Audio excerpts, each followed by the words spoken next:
the young and foreign. Kick to the gut! Kick to the gut. Kick to the gut. Kick to the gut. Kick to the gut. Kick to the gut. Kick to the gut. Kick to the gut.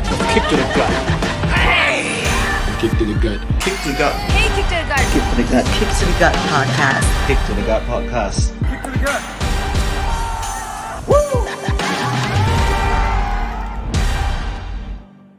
Your podcast sucks! Hey, what's going on? It's Mr. Young. And it's for in the building. First and foremost. Kong Si Fa Chai. Yes, Hong Bao Na Lai. Actually, no, I'm giving the Ang Pao because I'm married already. Happy Chinese New Year, Lunar New Year to you if you're celebrating this weekend. And also, this weekend on Sunday, we are celebrating not Valentine's Day, but Vengeance Day. What is this? What is it? Double V. Double. Okay, never mind. I wanted to do something, but I realized, no, V- keeping it PG. V is for viscera. Yes, V is for... What's a word that starts with V that is like prosperous in Chinese? Victorious? Victorious? I was going to say very rich, but sure. Okay. Yeah, sure. Hey, man, I hope, bro, with the Bitcoin blow up, I think it will be a very good season of giving for you. I just wish that I had bought more. But this podcast is not about Bitcoin. For that, we would have to get Lady Killer, the crypto weight champion of the world. But today we are actually doing a recorded episode. If you're watching on YouTube going, hey, how come they are not replying to my messages? That's because it's the Chinese New Year weekend. So we decided to record it early because, I'm going to have a whole bunch of stuff to do with visiting and whatnot. Yeah. But we can't forget you, the wrestling fan. And we got more content, so much content for you. Yeah, be it like Chinese New Year, Hari Raya, Deepavali, bro. It doesn't matter, bro. It doesn't matter what holiday it is. We will be here for you. Yeah, and as you can tell, we've been posting more regularly on our Instagram. As you can see, we are doing up YouTube. We are leveling up on all levels, bro. So please keep engaged with our content. Yeah, just go and follow us on all the platforms, on Facebook, on Instagram, on YouTube, wherever you're watching us or even hearing us right now. Maybe a regular Kick to the Gut listener on Spotify or iTunes, and you didn't realize that we were on these other platforms as well. Kick to the Gut. Go find us on YouTube, Facebook, Instagram, Spotify, everywhere. We everywhere, yo. We expand in the empire. I wonder, bro, because since we started going on YouTube, I wonder how's the listening habits of our listeners like? Are That's they more on Facebook, on Instagram? That's one thing, but are they listening to us more, or they prefer watching us? I'm curious to know as well. Actually, if anything, some people like to see our beautiful faces. They will do the whole YouTube thing because there's a whole what is that? There's a whole YouTube culture. People like to sit down and chill, and usually, like I said, we do it live. So I love the whole interaction, being able to answer your questions. But like we said today, just for this week, because it's a holiday, we're going to do a recorded show. Like how, sometimes SmackDown or Raw, they do recorded shows during the holidays, what? Tape shows. Tape shows. Right? So we are tape show today. Yeah, man. But the thing is, no one will know that. And if we screw up, we can restart and rewind and go out in front of the audience again. Bro, we are live and raw. There's no such thing as a retake. So if we screw up, it's on us. Speaking of raw comments, how about last week's episode with Shao Kahn, bro? Oh yeah, that was so much fun. I had some kind of an expectation of how Shao Kahn would be, and he totally exceeded it. So that was a lot of fun. If you missed our conversation, we shot about the SG wrestlers, we talked about the Undertaker's comments, and so much more. His career, APAC Wrestling, and we managed to dig out something that was apparently, well, I wouldn't say controversial, but we didn't know about it, and then we just very innocently asked, right? I like on the us being sincerely naive. You didn't know anything. You can just ask this kind of thing point blank. Huh? Yeah. Well, I mean, and he was very gracious enough to tell us about the whole split, quote unquote, between MyPW and APAC Wrestling and whatnot. So yeah, if you missed all that episode is on our social media links. Go check it out. In the meantime, though, okay, we are building up towards Vengeance Day. First of all, when they announced, Vengeance Day, NXT TakeOver, Vengeance Day, what did you think of the name? Man, NXT loves to bring back all these old classic pay-per-views. It's as if, right, Vince McMahon doesn't want to have anything to do with these old pay-per-views, and then Triple H is like, you know what? These are all my classic pay-per-views where I had so much classic matches. It's my era. Yeah. I don't care. I'm just gonna, slide it in under the NXT banner. The weird thing is, right, it's almost as if they said, okay, we want to take vengeance and Judgment Day and put together Vengeance Day. Like, what? Bro, they're running out of ideas, lah, bro. Next thing you know, bro, it will be like, back in the ring.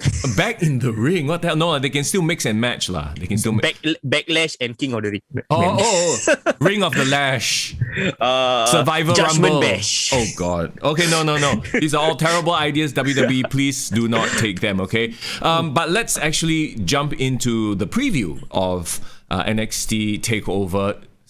I wanted to say St. Valentine's Day Massacre all of a sudden. See, Yeah, that one actually happened like a couple of years ago. Remember when the Big Show, Paul White, showed up at St. Valentine's Day Massacre?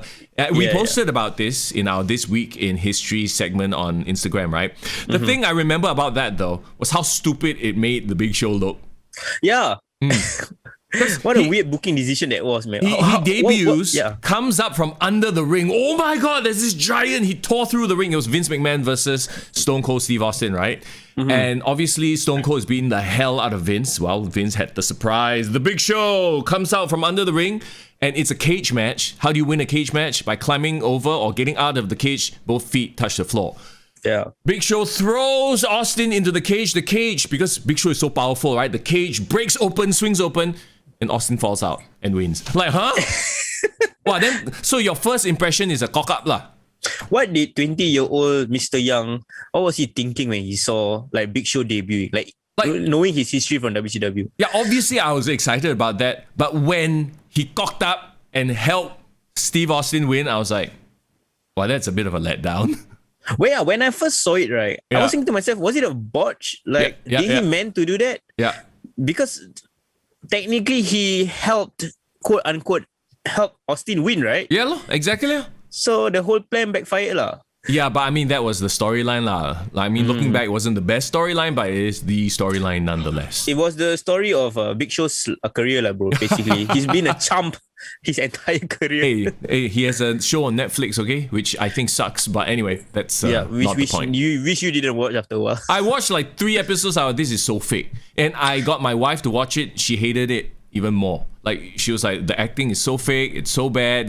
I rather watch wrestling. You know what's funny? What? I thought they're going for like a wholesome, like, you know, Full House, like, you know, very old school American kind of sitcom. Yeah. It turned out more like a Disney Channel TV show lah, bro. Yeah, it did, right? No, it just didn't work for me. Maybe it works for the kids. Anyway, that aside, we are here to preview NXT TakeOver Vengeance Day. So are you ready, bro? I mean, we are literally doing this right after we watch NXT, the go-home show, as it were, right? Yes, correct. What did you think of the go-home show before we jump into the preview? I mean, there's a lot of, big storylines happening in NXT. The Dusty Rhodes Tag Team Classic is happening for both the men and the women's. That's right. So it's cool to have almost as if AEW says they want to be like the best tag team, have the best tag team division in all of wrestling. Yep. I feel like the NXT division is pretty underrated as well. Especially if you look at the women's as well. For sure, but I also feel like they are trying to push some of the younger tag teams because it's very interesting as I look at the card, right? Why there's no Undisputed Era at the Vengeance Day card? Yeah, because Undisputed Era, Adam Cole and Roderick Strong, they were in the Tag Team Classic and they lost the first round. Yeah, it's as if shock, they are trying to push young talent. Holy crap! Well, here's the thing though, they lost to Ciampa and Thatcher, who are not young talent. You know what I mean? That whole unlikely duo nonsense that they have going on. And ultimately, they lost. If you watch this week's NXT, they lost to the Grizzled Young Veterans, another young new team. And so the finals happening at Vengeance Day will be MSK versus the Grizzled Young Veterans. Yeah, I like the entire pathway that's been laid out throughout this tournament. As I was the point I was trying to make was that, even though like Ciampa and Thatcher like kind of won against this era, it was serving the storyline. Yeah. But eventually the whole purpose of this tournament is for all these big names to kind of eventually put over the younger tag teams. That's right. MSK and of course, like you said, this past week, I think Grizzled Young Veterans, what's funny is I've always thought that they have been around for a long time. Yeah. Maybe because they're going by their name, the way they carry themselves, or they look like veterans. People who can like go in the ring. Yep. And that was in the promo that Ciampa did, right? They kind of called them out for it, you know, kind of call them out and say like, hey, you know, who do you guys think you are? Calling yourself veteran, calling yourself entitled. Yeah. But then they proceeded to have like a killer match. Yeah. Well, I mean, there's no doubt that all the talent on NXT right now, they're all really, really good talent. I think that when you watch NXT, for me anyway, it's not about, the matches, whatever, because I know all the matches are going to be good, unlike when I watch AEW. The problem I have right now with NXT is that are the storylines engaging? Are the characters engaging to me? Because it's like, okay, wrestling got one standard already, you know? Whereas on AEW, it's like, okay, the storylines are like quite outrageous. Yeah. But the wrestling can be like from shit to good. I tell you one wrestling angle in NXT that is so intriguing. Intrigues me, bro. Don't tell me it's the Boa and Xia Li and Tian Sha or Mei Ling or whatever the hell thing. Okay, you know what? It is intriguing. I think it's cool that they are trying something different. And digging into lore. They are creating their own fantastic lore lah, you know? Yeah. Bro, I tell you, somebody there, right? One of the writers is a big Mortal Kombat fan. Confirm plus chop. Yeah. I mean, hey, I'm not hating it. I'm glad that they are keeping Xia Li's matches very short because she's not the most sound one. No, what's interesting about Xia Li, like even before this gimmick, one thing I felt that she was lacking. I mean, no need to talk about like charisma or what lah. In terms of in-ring work, right? Is that she's still having a tough time transitioning from like a martial arts background, and making into like sports entertainment. Yeah, I think a great, and this might be a very random comparison that I'm making, but I think somebody who really utilized a martial arts gimmick and really made it part of a sports entertainment character, I think is Steve Blackman.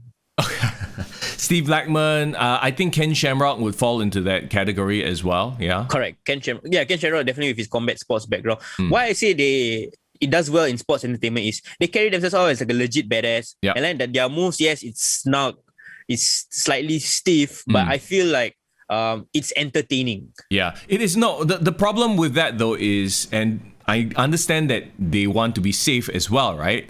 Yep. But if it misses, it's very freaking obvious. It's like, that's such a phantom punch. So it's a very hit and miss, literally, when it comes to these quote-unquote heavy striker type characters. Yeah, to be honest though, like I feel that this is the best example of how a talented wrestler just needs a little bit more to like connect with the crowd or like to bring about some sort of like appeal. And giving them this like so-called fantasy, I don't know, zombie, I don't know, like the kingdom kind of history and lore. Yeah, if nothing else, I think it taps into like this fantasy market that a lot of people enjoy.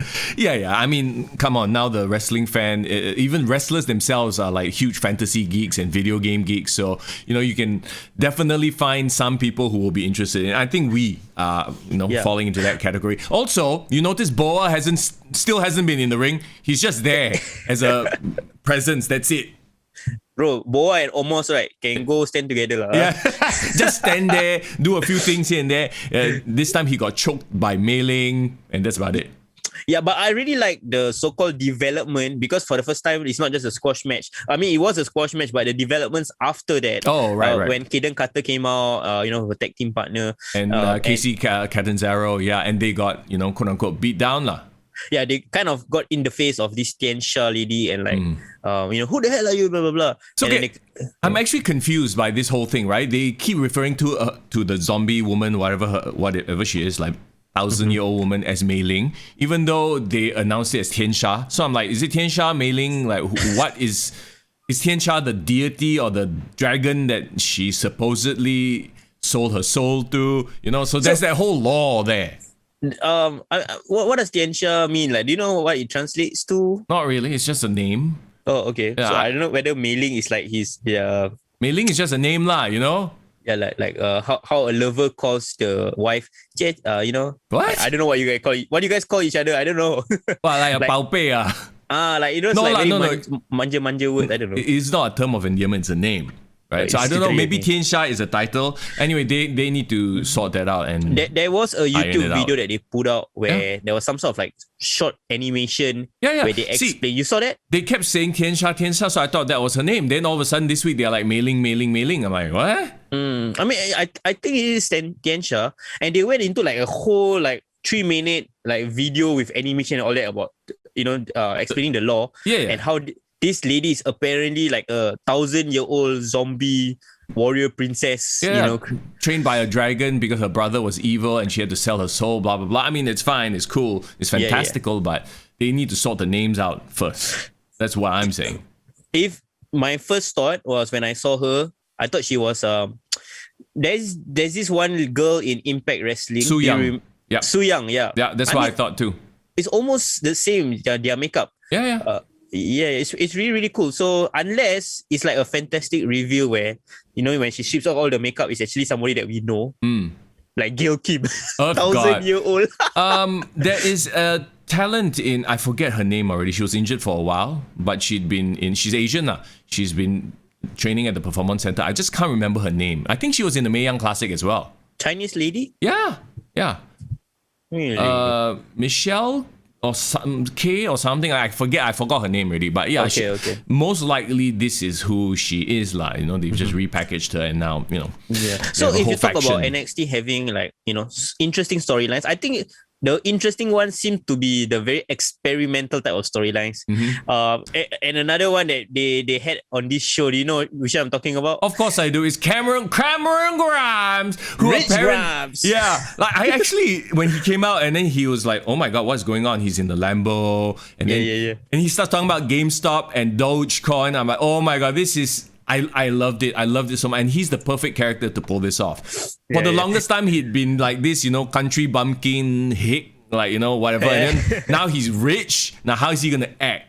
Like, this is a twist on the old, like the $1 Million Man gimmick where he's just rich, right? He's a rich prick.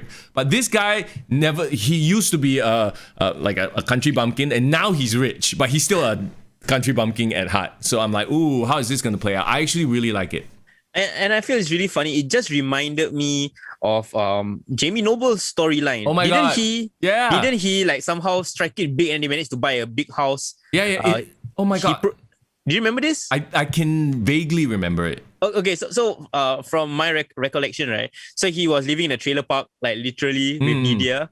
And then somehow they kind of like strike it big. I can't remember whether they won a lottery or something. Yeah. But I remember there was this one vignette that they shot. It's like, oh my God, now I can buy you guys like a big house. I can spend on all my sex toys. And that led to the Tori Wilson storyline. That's what I remember. Okay. My sex toys, my sex briefcase. Still my favorite segment of all time. My name is Jamie Noble. And we're talking about Jamie Noble and Nydia. They were a pretty cool couple. And in just a bit, we're going to talk about the best and worst love angles as we lead up to Vengeance Day or Valentine's Day, as it were. But okay, let's get back to NXT. Actually, there are a lot of storylines that aren't unfolding at Vengeance Day, if you think about it, right? The new stuff, the experimental stuff. Yeah, but it makes sense because last year, the first NXT TakeOver of the year was NXT Portland. That was actually a January pay-per-view, and then they were working towards a pay-per-view that was going to happen at the same weekend as WrestleMania. Yeah, so I believe that this is, if nothing else, their road to WrestleMania and pay-per-view. So it's like an in-between pay-per-view. Right. Okay, let's get down to the main card, as it were, okay? So we talked about the Dusty Cup. That was the big one. Yeah. By the way, let me very casually mention also Legado del Fantasma, my favorite faction on NXT. What do you like about them? I don't believe I forgot the leader's name already. Escobar has the charisma, bro. He has the the Latino heat, like, that sort of like that real charisma. So he's everything Andrade is not lah. Yes. That's exactly, he is everything Andrade is not, right? And Joaquin Wilde and Raul Mendoza, they can work, they can go in the ring, but they have zero personality. So it fits that they are under him and they are his lackeys, right? And I'm just scratching my head. Why is he feuding with Karrion Kross all of a sudden? Is Karrion Kross a cruiserweight now? Yeah, that was very random because like one time, like I think the last episode, he suddenly appeared and interrupted his whole confrontation. You know what it is? I think that maybe Escobar has outgrown the cruiserweight title. He needs to drop it, and then he can move on to feud. Like, he has the personality to be he's like Eddie Guerrero lah. You know, he used to be a cruiserweight, and then he outgrew the cruiserweight both literally and figuratively.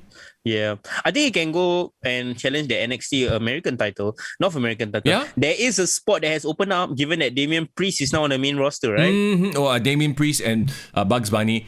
Okay, it's quite obvious what's going to happen, right? Just to tangent a bit, Damien Priest and Bugs Bunny versus The Miz and Morrison at WrestleMania.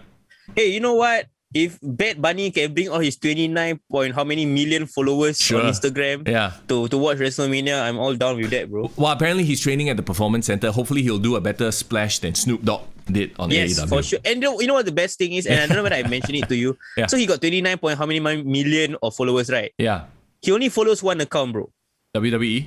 Yes. Wow. Okay, that's cool. That's really cool. He's a legit fan, bro. He is a legit if nothing else, I respect him because he's a legit fan. Mm-hmm. And if imagine, bro, if Drake that loves wrestling and goes into WrestleMania and does all this, it's a big deal. So as much as people shit on Bad Bunny, he is a big deal, bro. Aren't they trying to get Cardi B in also? That's the rumor. Because Cardi B is a fan. Yes, Cardi B is a fan. And the funny thing is, Cardi B replied to what was it at the beginning of the year where they got all the legends. They had Legends Night. Yeah, and somebody mentioned something about like what Cardi B. Yeah, Tori Wilson angle with Angel Gaza when she said, "Hey, Cardi B and Ariana Grande is waiting for you," and that led to everything blowing up and Cardi B being tagged on Twitter, right? Yeah. That's the way. This is the current mainstream audience, bro. Like they will watch WrestleMania for Cardi B. They will watch WrestleMania if The Weeknd perform at WrestleMania. Exactly. And then hopefully some of those fans will stick around, you know, and become converted fans lah. Once they see Alexa Bliss can already. Oh, yo. Talking about Alexa Bliss, we're going to talk about the best and worst love angles, so hang in there. In the meantime, though, let's get to NXT TakeOver Vengeance Day. So the Dusty Cup, that's been the big thing that has been going on for the past couple of weeks. So we briefly mentioned already MSK versus the Grizzled Young Veterans. That's going to be the finals of the men's. What do you think? Man, for me, Grizzled Young Veterans all the way, man. They should have won last year, if I'm not wrong. Didn't they make it to the finals as well? Yeah, I think so. Yeah, they did, but they lost out to the Riddles, and is it Riddle and Pete Dunne? Yeah, Riddle and Dunne, yeah. Yeah, or that was such a short-lived tag team. But yeah, Grizzled Young Veterans, I think they are due a win. They need to go up to the next level. They are almost like bubbling under, just need that big storyline or that big victory to get to the next level. Interestingly enough, they've been playing a lot of these Imperium vignettes, but yet like not much from Imperium themselves. Well, Imperium are the tag team champions, right? Are they? I don't know. Or did they lose it? No, I think they lost it already. Oh my god, this is so bad. We don't even know who the tag team champions are. Because Imperium, I remember Imperium was like feuding for the tag team title. They were champions going in for a long time. I think towards the end of the year, they were holding the titles, right? But you're right. I believe they lost it to somebody. I just forget who. Oh my god. Are you Googling it now? Yeah, I'm Googling it right now because I can't believe that we don't remember. Oh, Danny Burch and Oni Lorcan. No wonder we don't remember. Yeah, so they lost that to the... Yeah, it's so weird. So now they're still a faction without Pat McAfee. Yeah. So Pete Dunne is like the de facto leader. I guess. Okay, with that, I mean, that just makes me think that MSK is going to win because MSK is the hot new tag team. You know, they're fun, they are very flashy. Can you imagine them versus Oni Lorcan and Danny Burch?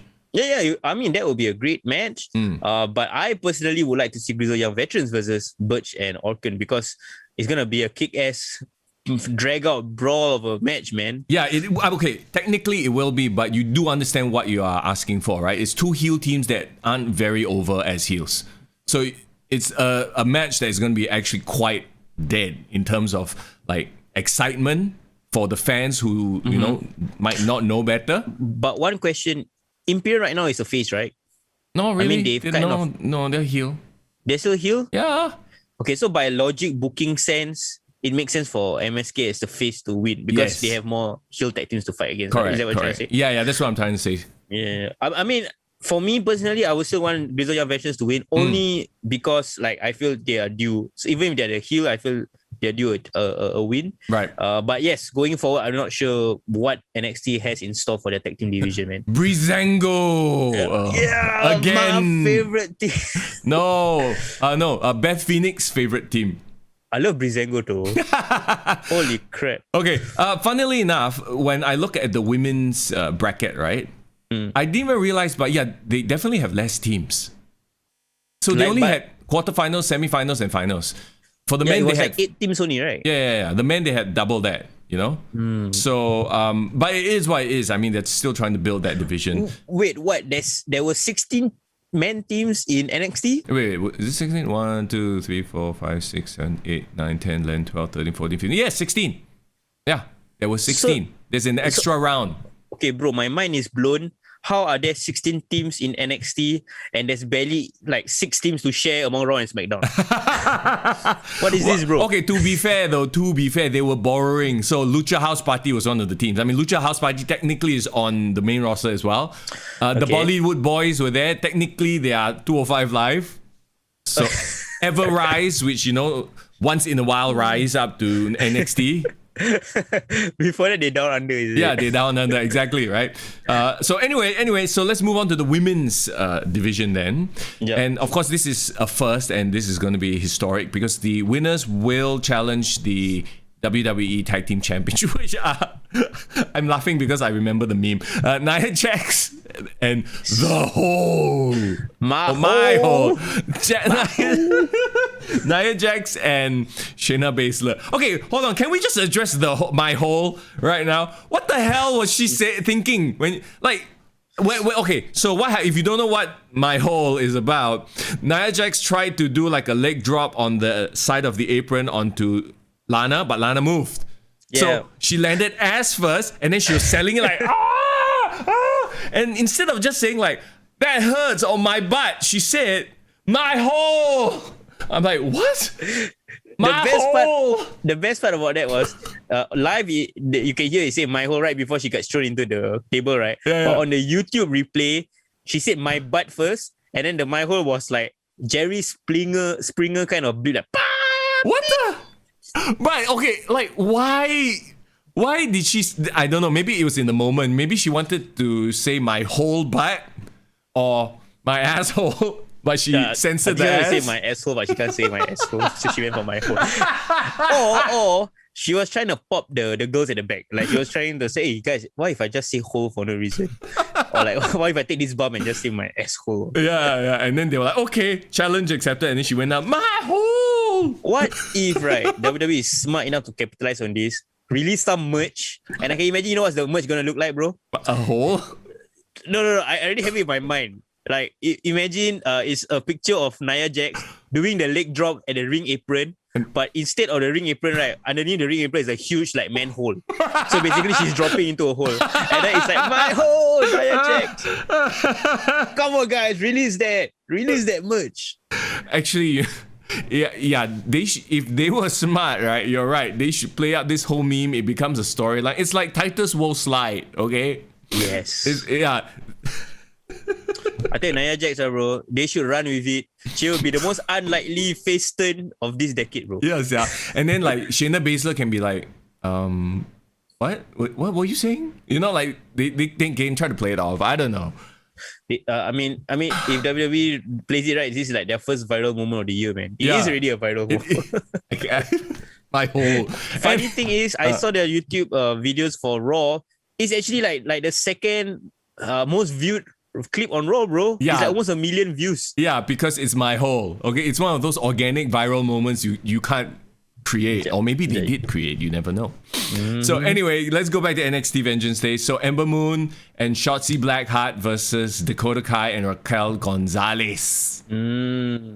What do you have, bro? Who do you got? Again, I look at the landscape and I look at Nia Jax and Shayna Baszler being champion. It doesn't make sense for Dakota Kai and Raquel Gonzalez to challenge. Even though Raquel and Dakota Kai look more of like a badass tandem than Shayna and Nia, I feel like Raquel and Shayna face to face, or Nia and I mean Dakota Kai no lah, but Dakota Kai is out of the picture. But any of the two ladies face to face with Raquel Gonzalez is a pretty interesting confrontation. To me, it's a no heat match. you don't really want to root for any team to win unless they suddenly turn Nia Jax's face with this whole situation. Oh man! But with Ember Moon and Shotzi Blackheart, at least that's also a fresh matchup because let's not forget, I believe Dakota Kai, didn't she get injured by Shayna Baszler? I don't know. Shayna Baszler, remember when she was NXT champion, she was going around breaking everybody's arm? Yes. I think the Dakota Kai was involved, and by that time she was a face. She was like very naive, good girl type, right? I mean, but do you think there's they history will go there? to WrestleMania though? No lah. As in this tag team championship. Maybe. And do you think Raquel and Dakota are ready for quote unquote the main roster? I think if you're talking about WrestleMania, then it should be Ember Moon and Shotzi Blackheart because it seems to me like they have a lot of faith in Shotzi as an entertaining face, and Ember Moon, people remember her from her time on the main roster. What's your thoughts on Shotzi? I think she's fine in the ring as she's a very loud character, and that's what sells lah. It's tough for me because I remember really loving Ember Moon before she got on the main roster. I thought she had everything, she had badass entrance, she had a badass finisher, badass look. I don't like her new entrance music, by the way. To me it doesn't fit. Nah, it's not as great as her previous one. But when she went to the main roster, I don't know if it's a height or something, but I mean she's not the tallest girl, but for some reason she didn't translate well. Or she wasn't given opportunities. Yeah, it's the booking lah. It's always about the booking, I don't think in terms of a work rate or athleticism, she's not watching matches, she's always been good. It's just that they just had nothing to do with her lor. Or nothing for her, I mean. Yeah. They need to build up the story. That's what I'm saying. If they're going to WrestleMania, Ember is too cold in terms of momentum. Even though, she's paired up with this fresh new young face in Shotzi. Yeah. But it needs to be a good story lah. Then if you're talking about WrestleMania, lagi worse if you put Raquel Gonzalez and Dakota Kai in there. Lagi worse. They've been building up, Raquel as this beast of a girl. But if you talk about charisma, no lah, she's not a charisma beast. She's a charisma hole. Oh no. Okay. So let's move along. To be honest, I don't know what it is. I'm not excited about this year's tag team classics at all. Okay, the men's I guess it's because it's two fresh young faces, so they need Edge and Christian / Hardy Boys moment at No Mercy. These two tag teams, they just go and tear the house down and try to prove to the world that they belong. They need that kind of moment. Yes. For the women, I mean, as weird as it is to say, this is actually the two best tag teams that could be competing against each other. In terms of when you look at the whole division from the whole tournament. The whole division? The whole tournament? That wasn't intentional, okay? Okay, that wasn't. But yes, if you talk about the tag team division that took part in the tournament, these two are technically the one with the best heat, I guess, the most connection right now. Yeah. I don't know whether that is a reflection of the division, but there you go. I kind of was hoping that The Way would, rise to the top. Because I really do enjoy the Gargano way, his whole faction that he's put together. Candice LeRae and Indy Hartwell, to be honest, they have been sort of the weaker link in that group.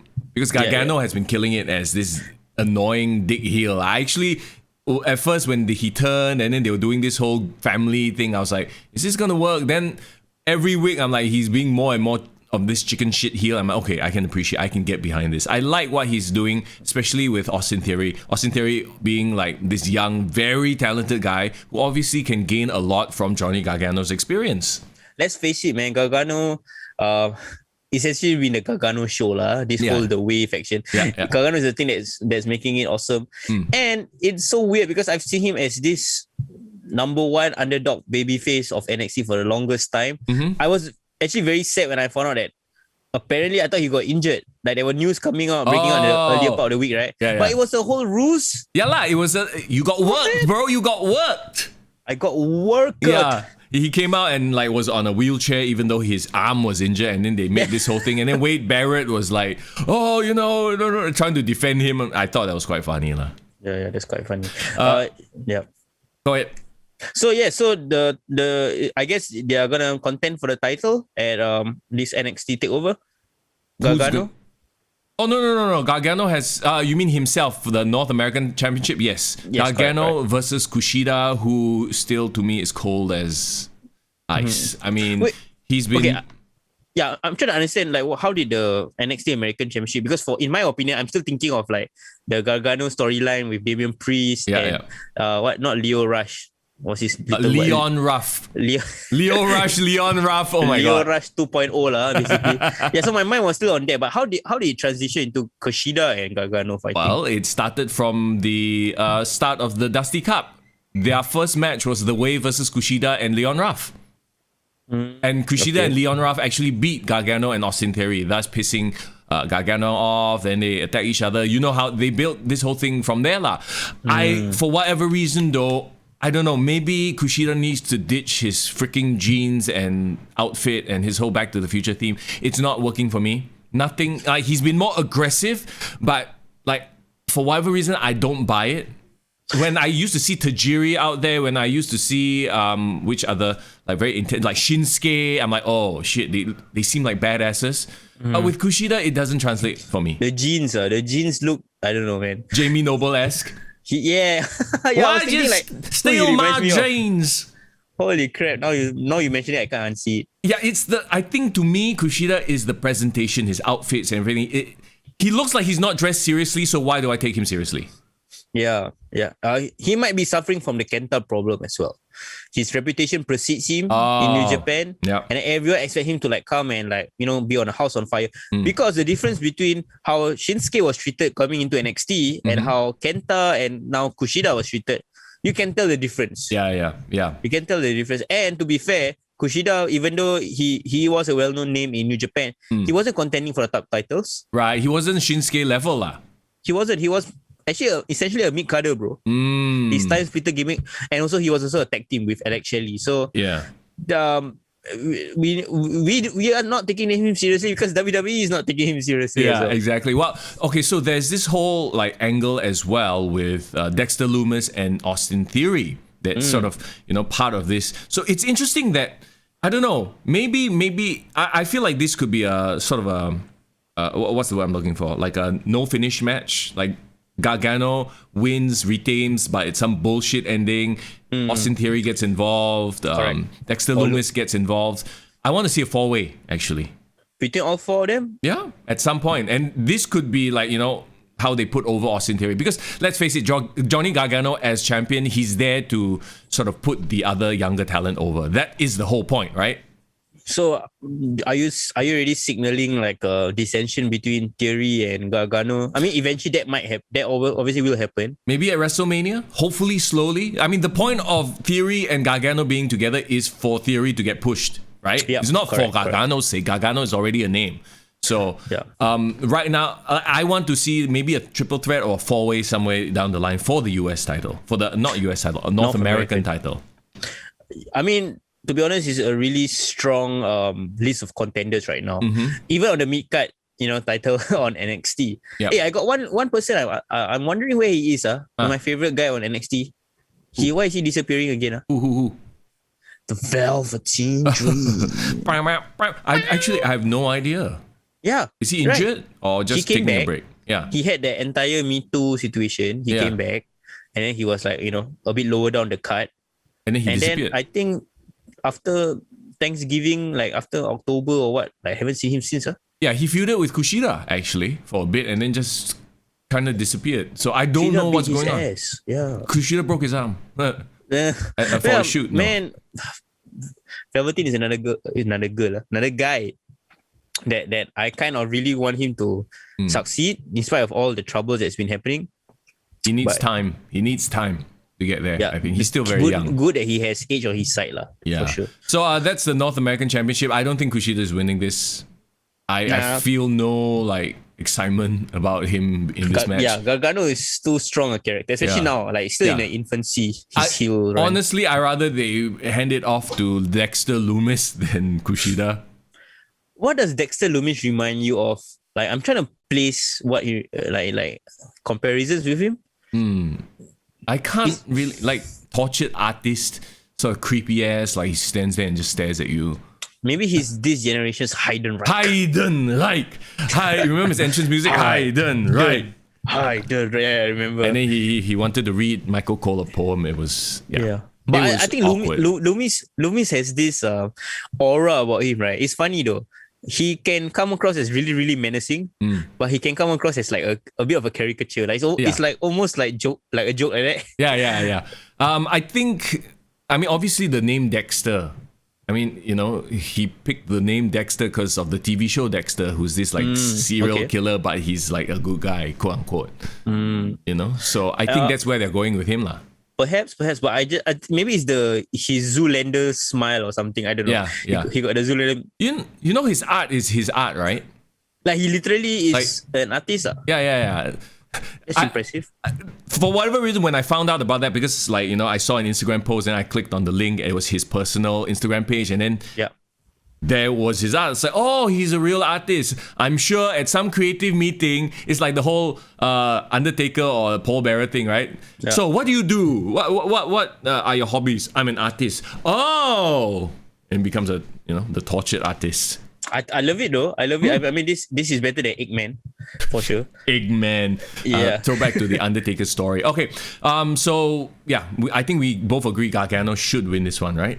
Yes, correct. Okay. Let's move on then to Eoshirai versus Toni Storm versus Mercedes Martinez. Thank goodness she left Retribution for the NXT Women's Championship. Yes, thank God, man. See, look at what happened. Mercedes Martinez is contending for the title. And where's Mia Yim? Oh gosh. At home with Keith Lee.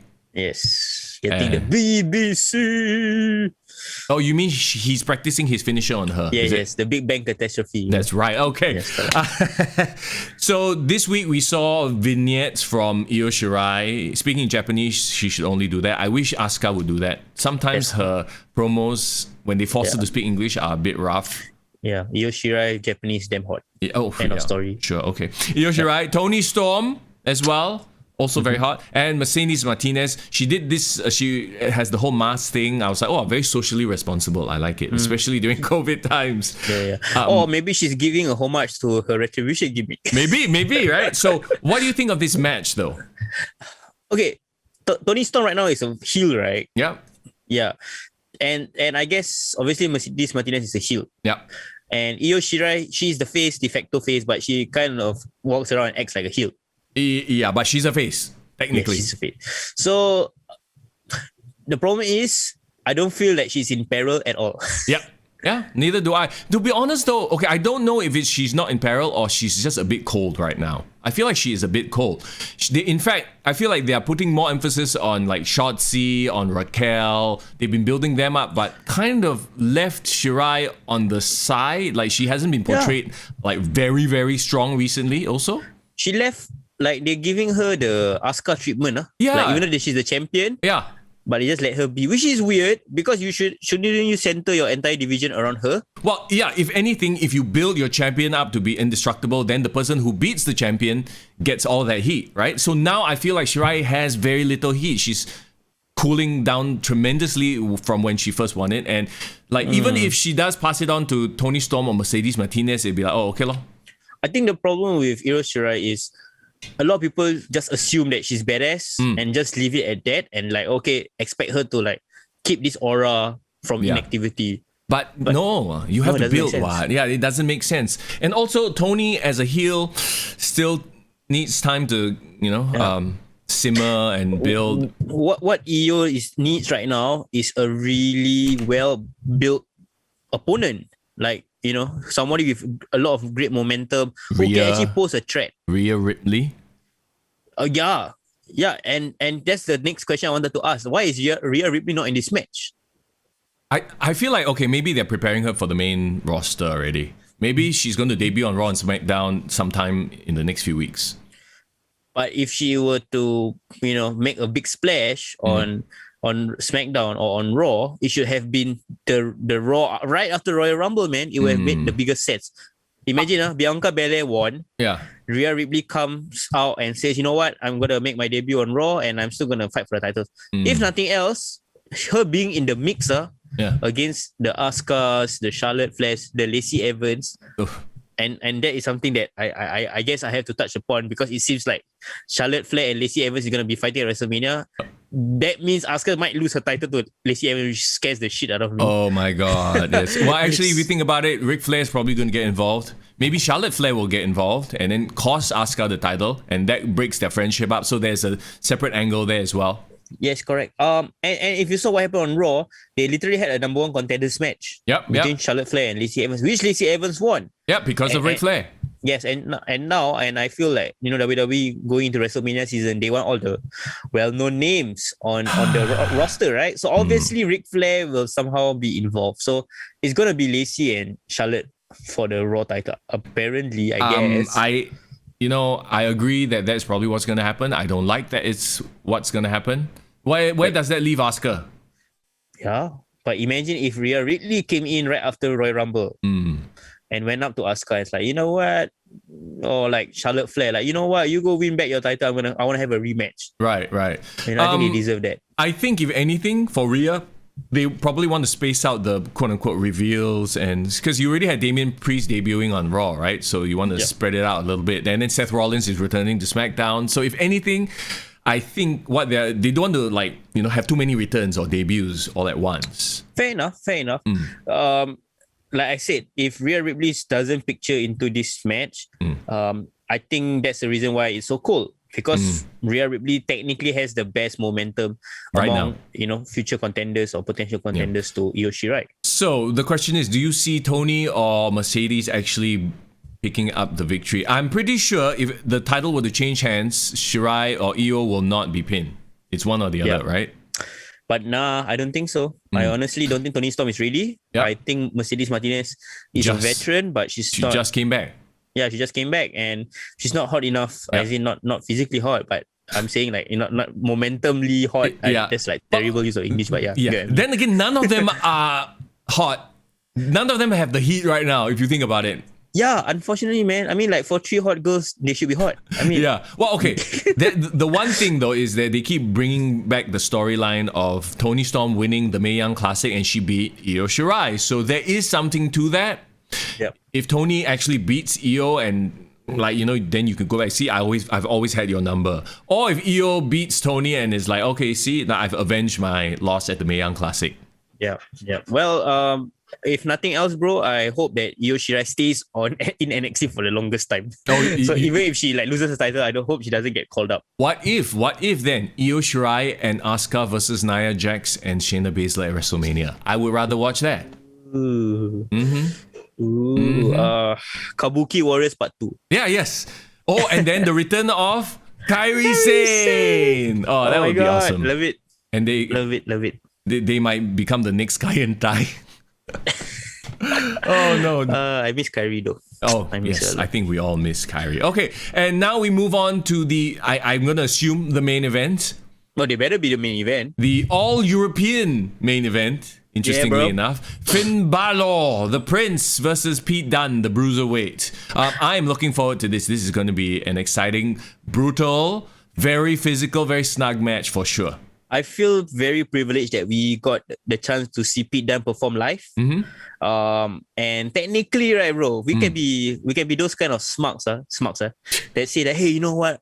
We saw Pete Dunne, when he was still in the, working the indie shows, shake his hand. You did, I didn't. So I don't have the experience, unfortunately. But it's okay. The cool thing about him was when I shook his hand. And did he break your fingers? No, he didn't break my fingers. Thank God he didn't. But I asked him, hey, let's take a photo together. And then he was like, he got the very is it a Cockney accent or like this Cockney. very British Vinnie Jones kind of slang? Yeah, come on, man, let's do it. Hey, you should post that photo on our Instagram page. I can't remember that I have. I have a photo of it. Yeah. Dude, post it, bro. We want to see that. The Bruiserweight. But he didn't punch me lah. I just punched myself. But he just stayed there. He gave the face. You know what I'm talking about? Yeah, obviously this is the match everyone is looking forward to. I think this is it should be the main event, and it will be the match that delivers. Yeah, man.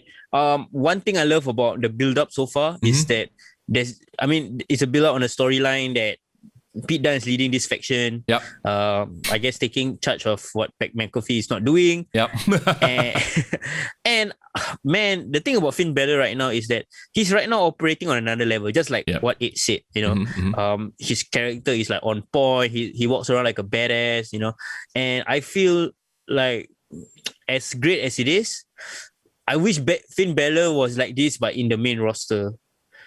Do you really though? Because I feel like they wouldn't give him the time to express himself and be the way he is. I feel like if he was in the main roster, he'd be like an upper mid card guy.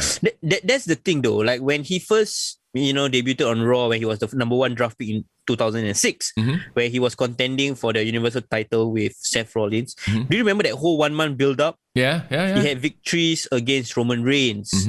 And then they did like this entire like deep dive into the folklore of like his Demons, Balor legend, and like the vignettes was so badass. And he got to cut like really this kind of dark promos that he's doing right now as his Prince character. I felt like WWE was putting the entire ship machine behind him, like he's gonna make him one of the new stars of that Raw era. And right now, it feels like he's rehabilitating his image in NXT, but he deserves nothing else, bro, to win back that Universal title that he never lost. First of all, even though yes, he had that blow-off match with Roman Reigns and he lost that, but this new character, he should be a much bigger star than he is. Like he's a big fish in a small pond right now. But I feel he can do whatever he's doing right now, and he can translate well fighting against Drew McIntyre for the WWE Championship. We know he can pull it off. It's whether WWE creative are going to let him pull it off at the end of the day. And the issue is right now is with age. And a lot of people brought it up, especially with Elimination Chamber. That the WWE Championship is contended by all these former champions are all in their 40s. And Finn Balor is just turned 40 basically this year. Right. Yeah, and it's weird because when he was, when he joined Raw for the first time in 2016, he was in his mid-30s. That was prime time to push him as the main guy. So all this like kind of wasted time. It feels bad. I mean, as a big fan of Finn Balor, knowing his his credentials, his wrestling ability, NXT, as great as NXT is as a brand, I wish he was on a bigger stage with this current character. I think he's happy where he is, to be honest, and I'm sure they're paying him well, so I don't think he's suffering at all. And if anything, even if he just like, let's say, retires after this match, which he won't, obviously, right? I mean, he's already had that spot, that time in the sun, so it doesn't seem like he is eager or is like, oh, I got to be getting back there anytime soon. So just give it time, I'm sure it'll come. And if it doesn't, I think his legacy speaks for itself. And the best thing is, when we put out a poll on Insta Story, whether who should Edge face at WrestleMania. The options, I didn't put Drew McIntyre, but I put whether it's Edge and Roman or Edge and Balor. Guess who got the higher votes? Of course, Edge and Balor lah, but you know why, right? Because it's like the freshest match you could have. Yeah. And okay, Edge and Balor will be a pro wrestling match. The greatest pro wrestling match ever? Maybe. Edge and Roman will be a great sports entertainment match. Yes. Either way, though, I think you can't go wrong with those two choices. So, I mean, they're in a good spot lah. Yeah. Then again, of course, at Elimination Chamber, Drew could lose his title, and then we have Randy Orton versus Edge Part 3. Yeah. That's what like the people are saying online. They're saying, oh my god, what if Randy Orton wins and then it's going to be Edge and Randy Orton? Holy crap. Okay, to be honest, remember a couple of months ago, we actually wanted to see that match, right? We were like, it's a blow-off match for sure, but I don't know whether it should be for the title, the main event, or WrestleMania though. Right. Okay lah.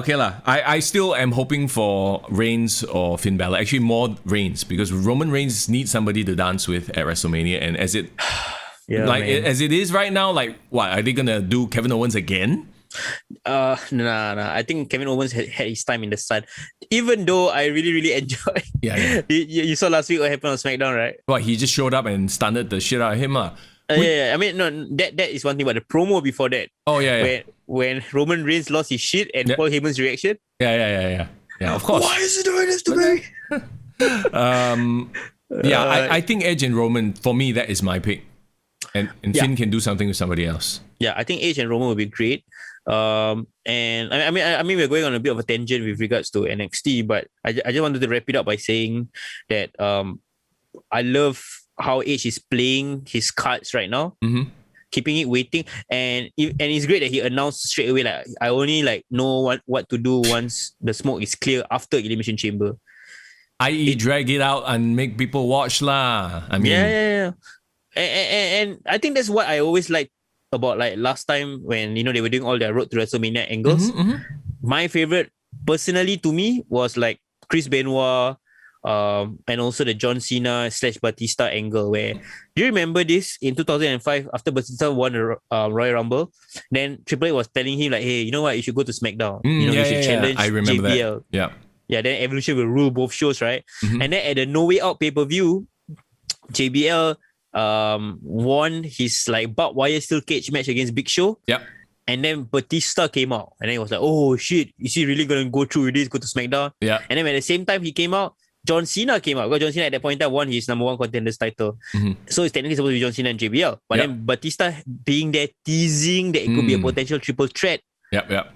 It felt like a big deal for me. It's like, oh, you'll never know until like he for sure says. Yeah, that unpredictability that, for a lot of us, I feel like has been lacking in the past couple of months. So if anything, this whole Elimination Chamber makes us try to doubt, especially in the age of the dirt sheets and internet rumors and stuff like that. So it is, I think this year's build towards WrestleMania has been quite a good one. Yeah, it's great. It's great that right now we do not know who's going to be the main event. Yeah.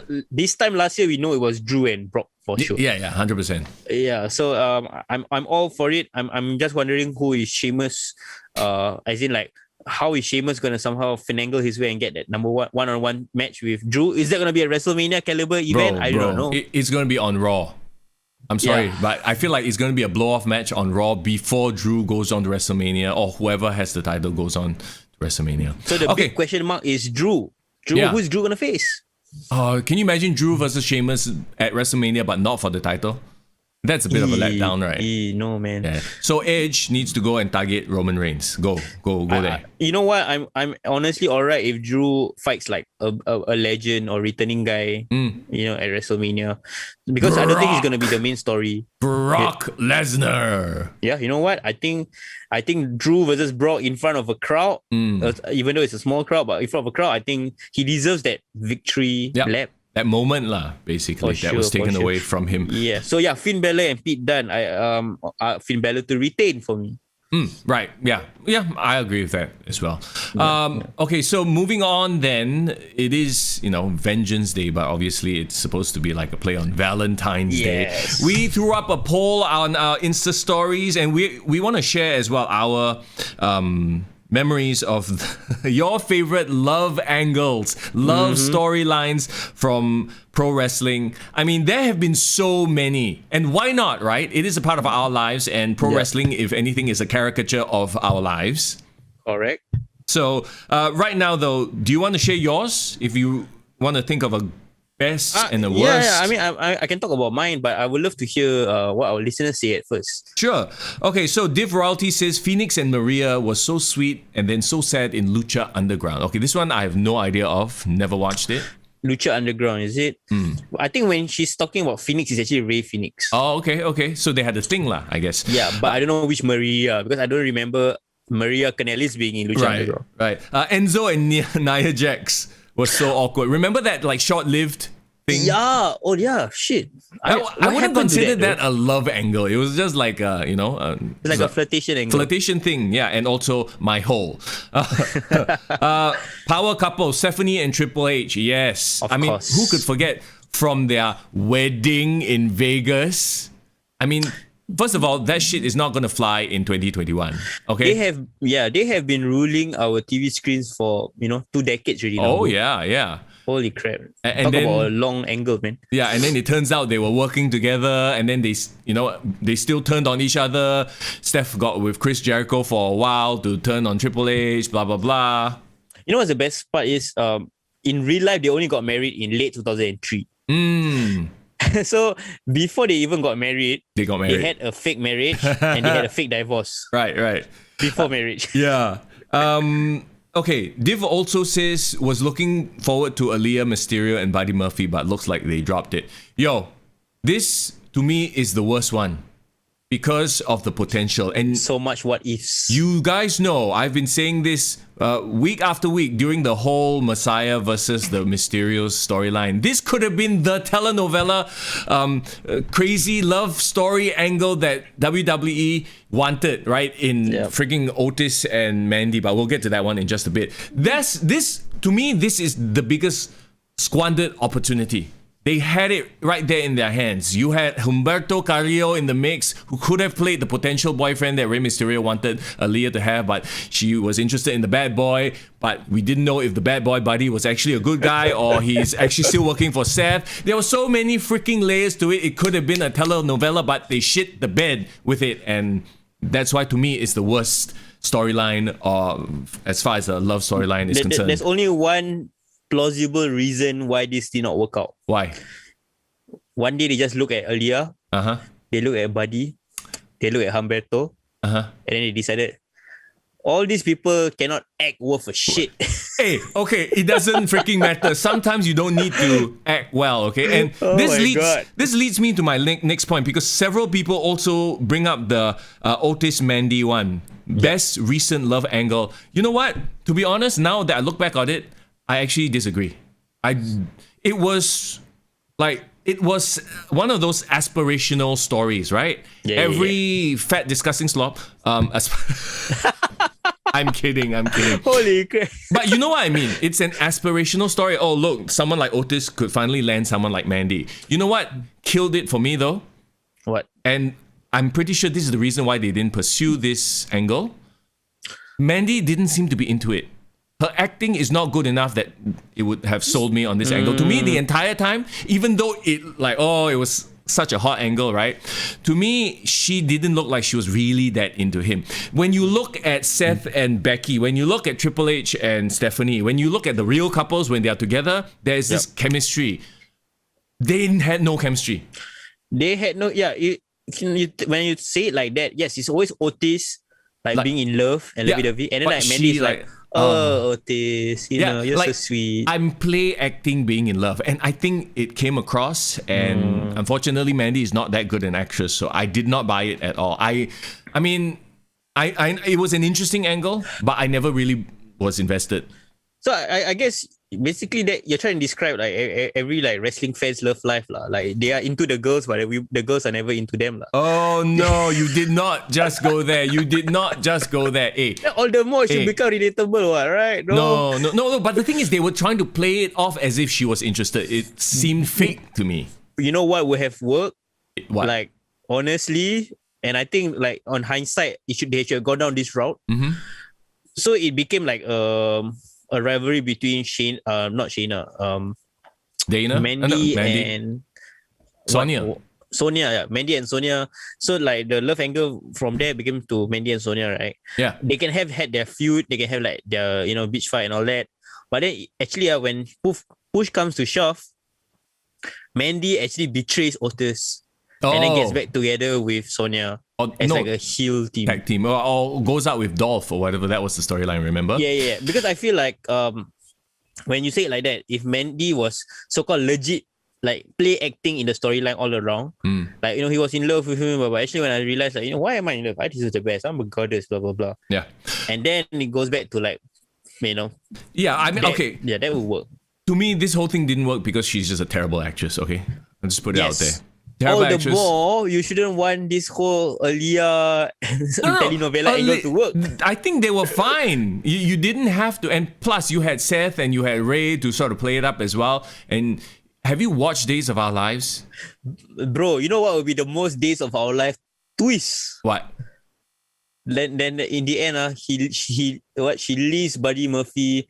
She entertains Humberto. She might even have a fling with Garza. Oh God! But the person that she really ends up with in the end, Bad Bunny. Oh, stop it, stop it. Well, okay. I wanted to get to the point. That when you watch these telenovelas, they aren't exactly the best acted. It's just very dramatic and outrageous. Over the top, yeah. What sells it is the over-the-top storytelling.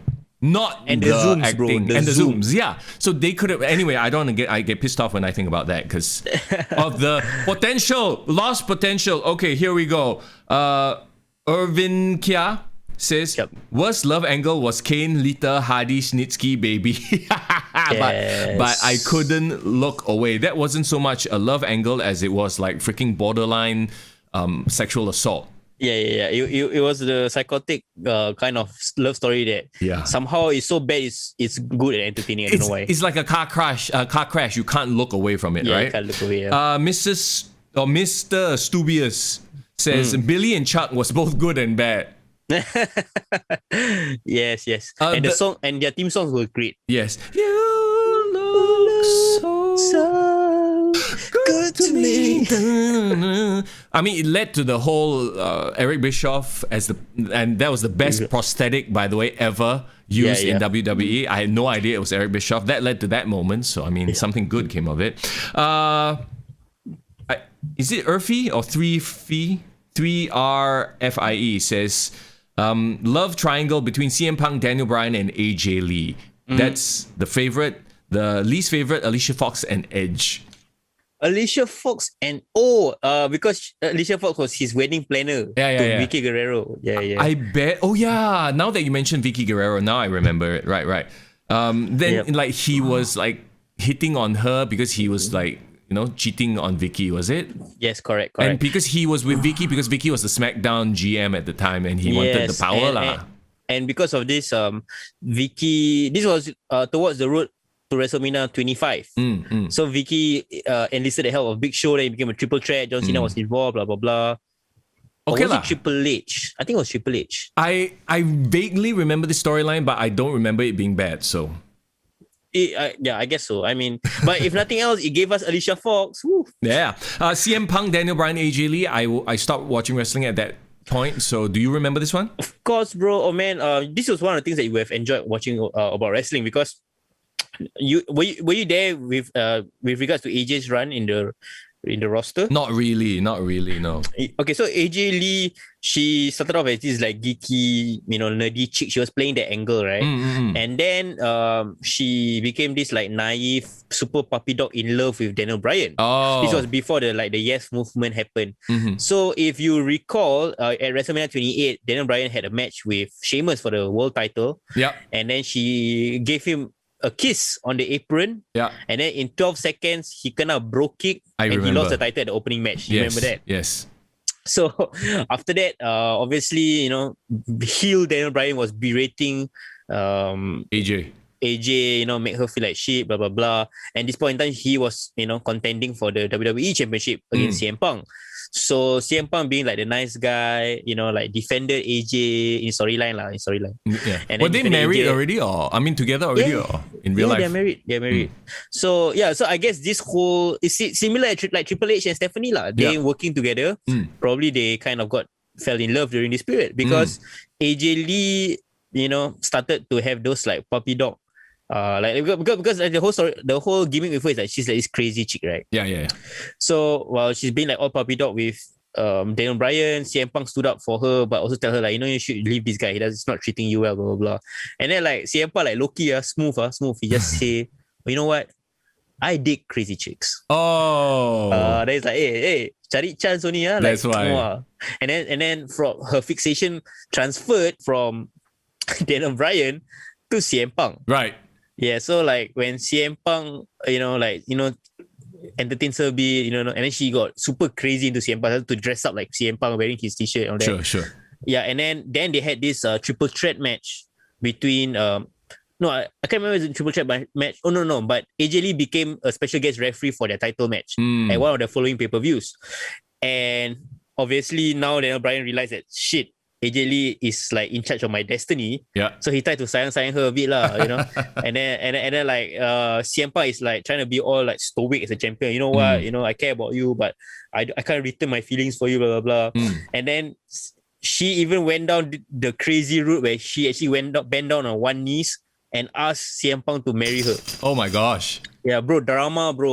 Then obviously CM Punk say no. Yeah. Then she go even more crazy lah. Then she throw both of them through the table. I wish WWE put together like a special feature on all of the love angles or the biggest love storylines in history of WWE. They should have done that for Valentine's Day, huh? They should, Actually, they should. Yeah. No, they still got a few more days. Let's put something together. Okay.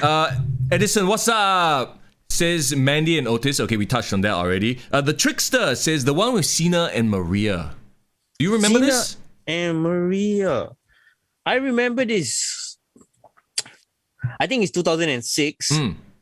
Okay, let me try to jog your memory whether you remember this. Okay. Maria at that point in time was a backstage interviewer. Yeah. So she was playing this dumb gimmick. She's asking a lot of stupid questions, and she's just being overall dumb lah. Bimbo lah. They're trying to paint her as a she's bimbo. being a bimbo. And then CM Punk was like, not CM Punk. John Cena was, I think, in his first run as champion, where he just got on Raw. He was feuding with Kurt Angle. He was feuding with Eric Bischoff. Yeah. And I guess Eric Bischoff was berating Maria, for being a bimbo, and then asking a lot of stupid questions. So and then John Cena say like, just ask your question, it's all cool. And then she asked like a very stupid question. So he was very nice to her lah, essentially. Yeah, he was very nice to her. But then he did something very naughty, which you can only get away during that era. Oh God. She was saying that, you know what, you should use, what you should use, you should cover up your weaknesses and play on your strengths, play on your assets. What? And then he put his put his hands on the face, on the cheek, on the chin, and then went for a kiss. Oh. This is a backstage. What? I will send you the link. Okay, sure. And then after she said that, and then she was like, oh, okay, she was like enamored with him lah. Yeah. And then he go slap her ass, yeah. Oh, actually, I feel like I remember this. Yeah, it was a backstage interview. Yeah. So like, was it a long-running love angle though, or was it just a flirtatious sort of a... I think it was like a flirtatious 1 or 2 segment thing, because I remember they actually eventually put Maria in a mixed tag team match with John Cena. Oh my God. So okay lah, this was like, I wouldn't consider this like a proper love angle. It's more like a one-off, like maybe for 3 weeks and okay, we're done. Yeah, like a 2-3 week, like he flirt with the backstage interviewer. Yeah. Right, like, right. It's like if imagine like Drew McIntyre had a 3-week fling with Charlie Caruso, something like that. Wow, the height disparity on that couple. So if they were a couple. That's true. Anyway, okay, so thank you very much for all the suggestions, all definitely bringing back memories. We wanted to share with you some of ours as well. So let's get down to our favorite. I already shared my worst storyline. It's the Buddy Murphy, Aliya, Mysterio, because of the wasted opportunity. Let me tell you, or let me share you my favorite love storyline, and I think you can guess this one already, bro, because it has to do with the fact that, and I keep alluding to the fact that it's also better if it's a real life couple. Yeah, fair enough. Because you have those like real emotions coming out.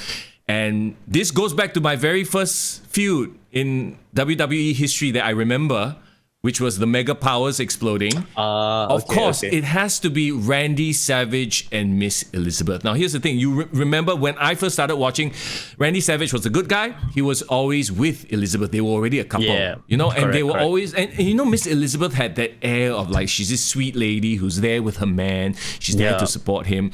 And then there was that slow turn of he becoming jealous of Hulk Hogan.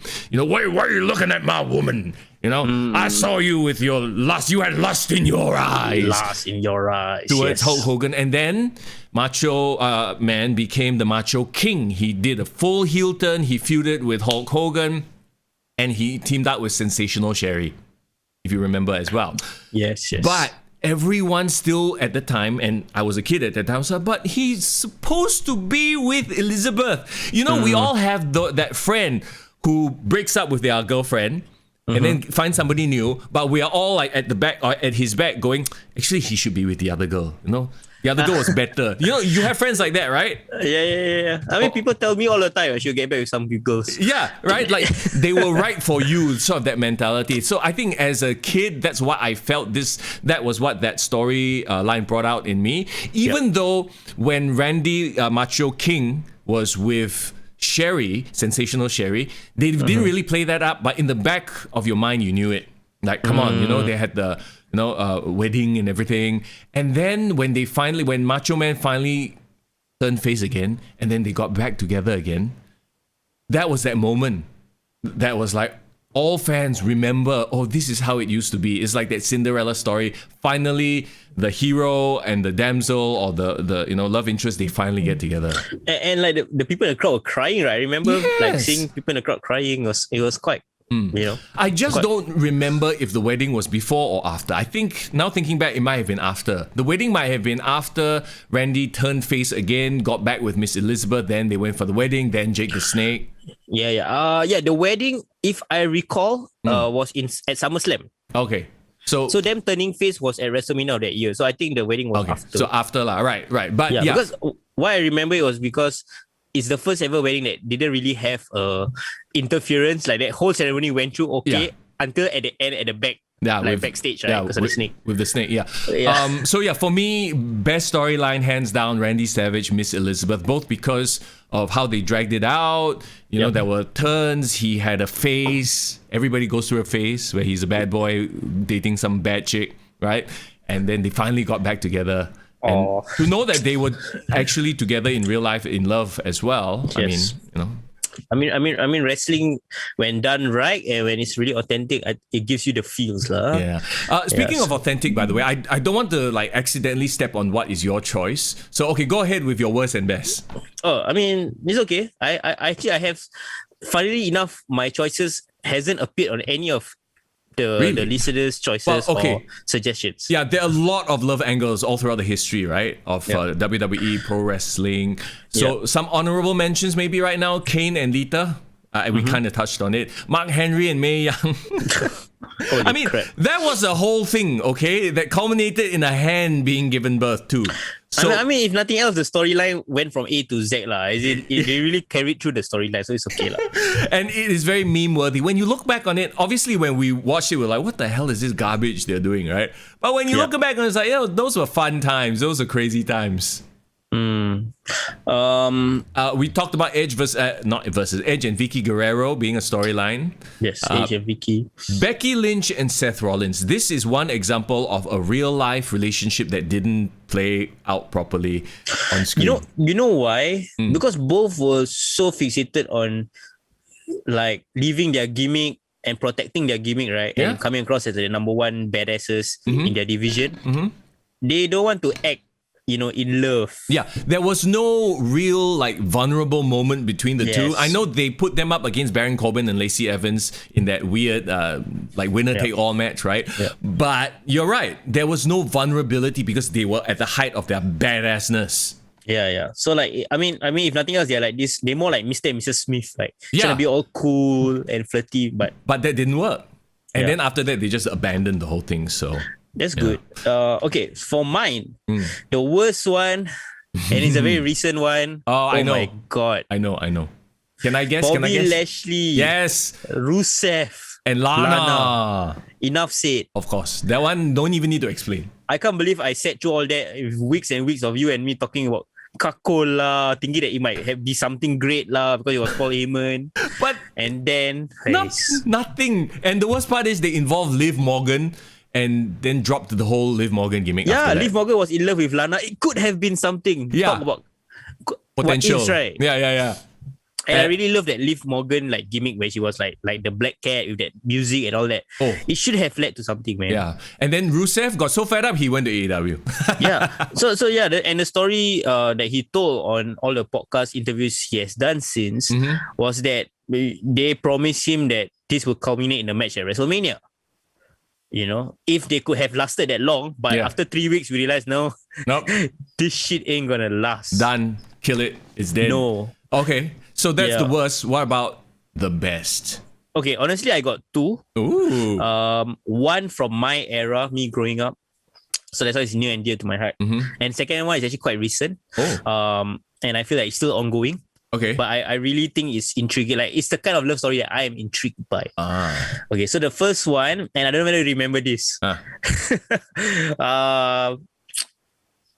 Do you remember Chris Jericho and Christian betting $1 Canadian that they can sleep with either Lita or Trish? A loony. They bet a loony. And then, if I'm not mistaken, Chris actually quote unquote fell in love with Trish, right? Yes, they fell in love with Trish, and then it culminated in a match at WrestleMania. Yes. Between Christian and Chris Jericho. And Trish Stratus, came out supposedly to help Chris Jericho, but she actually interfered in the match and cost Chris Jericho the match. Swerve! And yes, and then it turns out that it was Christian that got Trish Stratus, and they made out. Oh my God. I still can picture that makeout, by the way, because it wasn't just they just kissed. No, they were like, oh my God. So right, bro. I think the one who gets the most pie among all the tag teams is Edge and Christian, bro. Oh my They get all the pie in the world. Actually, speaking of Edge and Christian, I'm surprised nobody has brought this up. And I don't know if this is one of your best as well, but you're talking about recent ones. So, okay, let me throw this in before you reveal yours. Why has nobody mentioned Edge, Lita, Matt Hardy? I thought somebody mentioned. Oh no, they only mentioned Lita and Kane. Snitsky, and the Snitsky weird. Oh my God, kicking the doll angle. But I mean, Edge Lita, man, is badass, man. I mean, it was real. I mean, okay, yeah, exactly, right. So the whole breaking out with Matt Hardy, that one happened, quote unquote, off air. But then they finally realized, hey, everyone knows about it. Let's make this a whole angle. Yeah. Didn't you feel bad for Matt Hardy? Yeah, for sure, sure. And the thing is, honestly, the reason why I didn't choose that was because I assumed somebody would have chosen that because it's such an obvious choice. That's why I had to bring it in, because it's like, come on, guys, Lita, Matt Hardy, and we all grew up during the Attitude Era as well, a lot of us anyway, and I lived through it too. So it's like, man, they were the perfect couple because they were like, Team Extreme, they were doing cool moves. I just watched very recently the live sex celebrations. What? On Raw, the Edge and Lita quote-unquote live sex celebration. Yes. I wasn't searching for it. But, while I was like, scrolling up Instagram, trying to find like this week in history, and I was like, hey, I haven't seen this angle in a while. Oh my God. Click. Yeah. And then, what's the funniest part about the angle? What's that? And I don't know whether it's a very PG thing to say, but screw it, I'm going to say it anyway. I think Edge maybe suffered a bit of shrinkage that night. Maybe it was very cold that night. Stop it, bro. Performing in the ring. Stop it. Because when he dropped out of his boxers, right? And then he was being all like, confident, man, I'm gonna do some nasty shit with Lita. And I was like, were you staring? Where is that thing? Were you staring at his crotch, bro? Is that what you're saying? I mean, I was like, obviously, I couldn't miss it. It was just right in my face. But then I was like, it's like finding a needle in a haystack. Hey, That's what I say. Stop it. Okay. Let's move on. Let's move on from this, okay? It was about the storyline. He was probably nervous because he was in his literal underwear.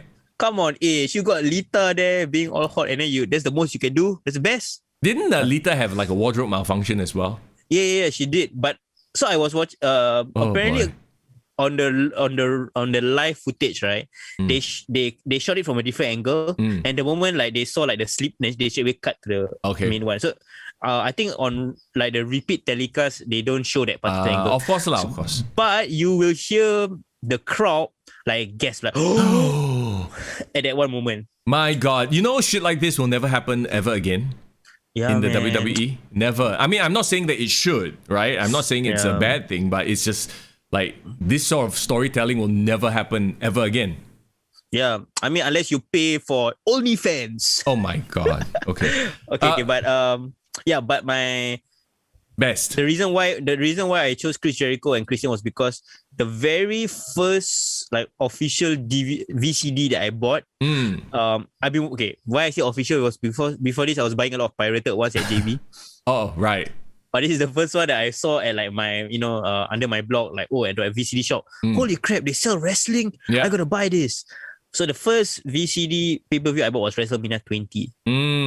Yeah, and that match really stood out because I was a fan of Chris Jericho even then. Yep. And I really liked JR's call on Christian. At that point in time, he had a very interesting nickname. Okay. It's called CLB. Oh, creepy little bastard. Yes, I remember. Yes. I believe The Rock was the one that christened him that. Yeah. But I love it because when he was kissing and making out of Trish Stratus, then he was saying, then JR was so angry. He was saying, that creepy little bastard. As a 10-year-old kid, I found that funny. Don't ask me why. Then what is your recent love angle that, is your favorite. Okay. Why actually it's still ongoing is because it's happening right now. We still haven't seen the conclusion of it, but everything that has led up to whatever is happening, I feel has been great, has been magnificent. It's super intriguing. Wow. Obviously, I'm talking about The Fiend and Alexa Bliss. Oh, right. Okay. There you go. Okay. Here's the thing though. I wouldn't consider that a love angle. There's no love here. It's just weird shit. That's why I feel that it's still ongoing. I think there's more layers to be held because we don't really know what's the relationship between Alexa Bliss and The Fiend. And why I say it's a love angle is because my favorite storylines are when it's reminiscent of pop culture. So obviously a lot of people make a comparison between Alexa Bliss, The Fiend, and Joker and Harley Quinn, right? Yeah. So if you think back of the transformation of Alexa Bliss, from bubbly with Nikki Cross, and then like all the gradual moments from her staring into the distance, changing her hairstyle, like every single week she falls deeper into this like crazy obsession with The Fiend. And then I thought it was one-sided. I thought it was like, oh, The Fiend is manipulating Alexa Bliss. Yeah. And then what happened when he feuded with Randy Orton? Randy Orton used Alexa Bliss against The Fiend. Yeah, and he tried to protect her and stuff like that, use her as bait. So that one segment where like The Fiend was like, Beauty and the Beast, he was like, give her to me, please. Please, give her to me. Hey, don't like that, please. Okay. That was the first time I realized actually this could be a sort of sick, twisted love story because The Fiend, in a weird way, cares or is fixated back with Alexa Bliss. Yes, that's Even true. though like they are in his diabolical plan, he's making use of her, but I think he cares for her. So, and as much as I'm trying to understand the dynamic between The Fiend and Randy Orton, essentially The Fiend is the face in this rivalry. Yeah. But of course, the big question is, do you think the WWE creative team have a long-term storyline, or are they just leaving it up to, okay, so this is a cute combo, let's just let this play out, you can do your creepy shit, Alexa, while The Fiend is away? I honestly think that The Fiend, Bray Wyatt, has a lot of creative control in his storyline. Maybe he doesn't have the final booking decision on how he loses or who he wins, but in terms of how the character bounces back, all the ideas that he has for his promos, I think that's all him. I think he pitched the idea to work with Alexa Bliss. It has to be, because I believe Alexa Bliss there was definitely floundering. Yeah. Well, I wouldn't say floundering. She was just cold. She was stagnant with she was Nikki. just with Nikki Cross, being all happy, drinking her coffee and all that. But it had to be The Fiend or Wyatt going up backstage and say, hey, I want to work with a female talent. Who can I work with? And then she looks like, oh, okay, I think Alexa is not bad. Let's go with Alexa. And that has breathed new life into her. And I really love, as much as The Fiend has had some issues with booking and hashtag Goldberg, I believe that his overall storyline still works, where everyone he touches gets changed, except Goldberg. But everyone else has had a significant change. And maybe this might be the year, and I really hope The Fiend has a very decisive big victory against Randy Orton at WrestleMania, because I still feel that's where the storyline should go. And him and Alexa Bliss rules WWE post WrestleMania throughout this entire year. I like where your head is at, but I also had just a horrible thought. What? Because I, as you know, have no faith in the WWE creative booking.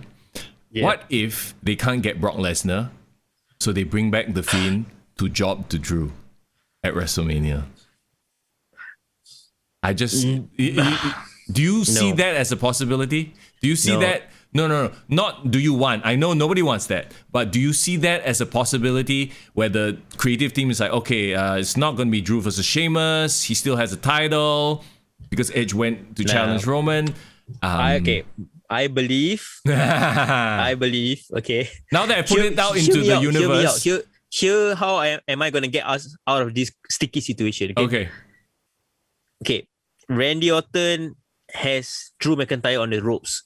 He's going to win in the Elimination Chamber. And then the lights go out. And everyone's like, thank God. Because The Fiend is interfering and preventing Randy Orton from winning the title at Elimination Chamber to fight or become the champion going to WrestleMania. So Drew retains. I believe that the Fiend and Randy Orton will go to WrestleMania because first of all, there's not enough time to change the story. Correct. You know, the story is gonna have a big development at Elimination Chamber or post Elimination Chamber. Wait, then who does Drew face? That's why, in a weird way, I really think Drew and Sheamus is gonna fight for the title At WrestleMania. First of all, they have the history, but obviously we all accept that Sheamus is not the level of star that the other contenders are. Yeah. But if say Sheamus has a really, really dominant run in the chamber, or holy crap, and I don't know whether this might happen. He wins, and then Drew definitely will have a rematch, right? Yeah, and Drew will have his title shot at WrestleMania, and he will have his big moment at WrestleMania. So you're saying Sheamus as a transitional champion? Just to give Drew that big win at WrestleMania. Because I was thinking whether there's a precedent of like 1 year a guy has a big WrestleMania moment and the next year he wins the title and have a big WrestleMania moment. Only 2 people I could think of. Hogan and Austin? Okay, now 3 people. The Rock? Hogan, Austin, and Cena. Yeah, okay. Because yes, you're right. Hogan won at 3, retained at won again at 5. Correct? It's Hogan things. Hogan just wins a lot. Yeah, Hogan. So Hogan win at 5, 6, and 7, 8, and 9. Yeah. Stone Cold, interestingly, had his coronation at WrestleMania 14, 1998, against Shawn Michaels. 1 year later, he lost the title, dropped it to Mankind, Rock, whatever it is, and The Rock came into WrestleMania with the title, and Stone Cold had to win it again to double up his victory. Yeah. John Cena also had to do it WrestleMania 21, 22. Yeah. So I feel that the only best way to solidify Drew as like the guy, give him a second victory in a row at WrestleMania. Give him that moment at Raymond James Stadium, bro. Well, if anything, he could open the card. Drew versus Sheamus. That's an opener for you. Maybe. And then Roman and Edge. Yep. I don't know. As the headline. Yeah. Again, there's 2 nights. All right. Yeah. Why not? Well, obviously there's one night that's more blockbuster than the other lah. Let's just put it that way. Huh? Even though I dare say last year, night 1 was better. I guess. Night 1 was better. I guess we've actually kind of unintentionally moved on from the whole love thing, huh? Now that we're talking about WrestleMania. But it's all love, bro. It's all love. Anything else you want to say before we wrap things up? Put a bow on this whole love topic? I love that. Love is such a prominent thing around WWE. But I forgot one last thing that everyone forgot, and I think it only deserves to not only be mentioned. We need to give it some credit as well. Okay. It is to me the best / worst / most dramatic nonsense love angle that WWE has done. Shoot. Al Wilson, Dawn Marie. Tori Wilson. Come on, why nobody mentioned that? That's not a love angle. That's some like old man dirty shit angle. It's all love, bro. Okay. If you say so, I don't believe. It's a love between a stepmother and her daughter. I don't believe we are putting a bow on it with that. Well, we could have left it at Fiend and Alexa. It would have been perfect, but no, you had to bring in Al Wilson and Dawn Marie. Okay, there you go. I gotta stick it there somewhere. Oh God. Okay. Well, hopefully this weekend you're not sticking anything anywhere. You shouldn't be sticking it. In my hole. My hole. Oh my God, Nia Jax, what are you doing? Unintentionally now my favorite wrestler.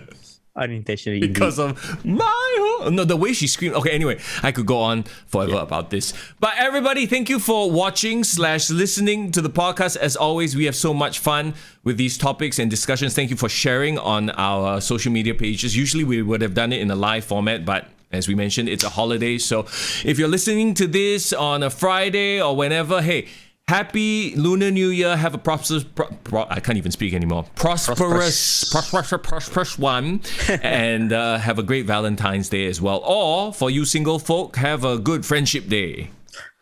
Hey, bro, do like that, bro. What? No, I'm not. I mean, I'm just saying, have a good friendship. Bro, you're my friend. Happy Friendship Day. Bro, just have a good Sunday, lah. Have a good Sunday as well. It's a good long weekend. Hey, enjoy the weekend. Have a good Vengeance Day. Yes, indeed. Get some vengeance on that love that was scorned. What? I'm talking about the Finn and Alexa Bliss. Oh, okay. Yeah. There you I'm go. wrapping it up with the Finn and Alexa Bliss. Good. Put a bow on it right now. No mention of you know who. Yes. Also, the whole.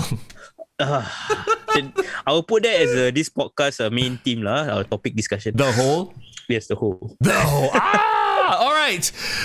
We're going to go celebrate the weekend. I'm Mr. Young. And it's far in the building. Have a good weekend, guys. The whole.